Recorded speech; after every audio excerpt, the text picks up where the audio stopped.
Hello everybody, welcome to chapter 39, the final chapter of James and the Giant Peach.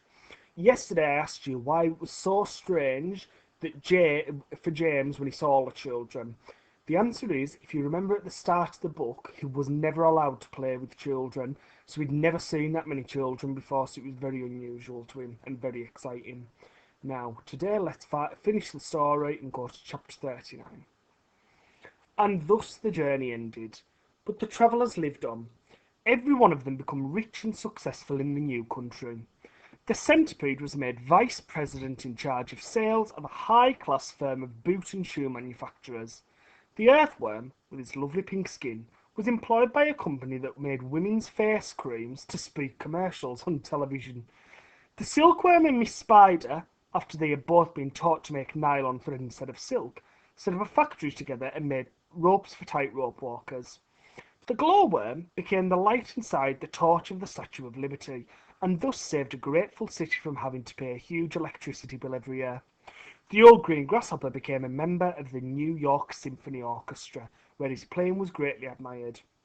The ladybug, who had been haunted all her life by the fear that her house was on fire and her children all gone, married the head of the fire department, and lived happily ever after. And as for the enormous peach stone, it was set up permanently in a place of honour in Central Park and became a famous monument. But it was not only a famous monument, it was also a famous house, and inside the famous house there lived a famous person. James Henry Trotter himself.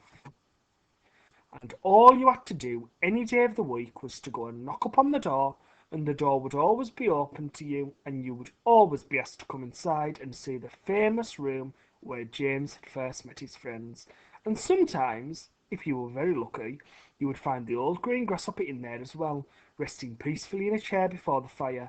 Or perhaps it would be the ladybug who had dropped in for a cup of tea and a gossip, or the centipede to show off a new batch of particularly elegant boots that he had just acquired.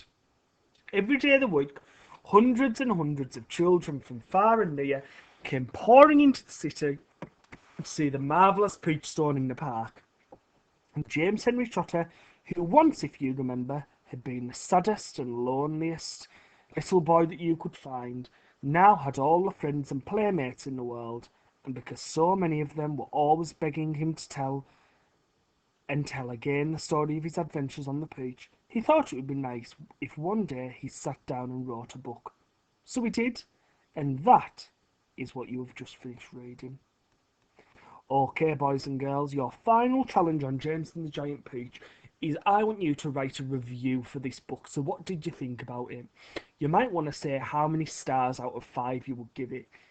Did you not like the book very much? Would you only give it 1 star? Or did you think it was great, one of your favourite books, and 5 stars? What was good about it?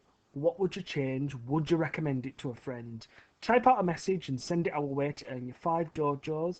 And unfortunately, that's the end of James and the Giant Peach. Speak to you soon. Bye bye.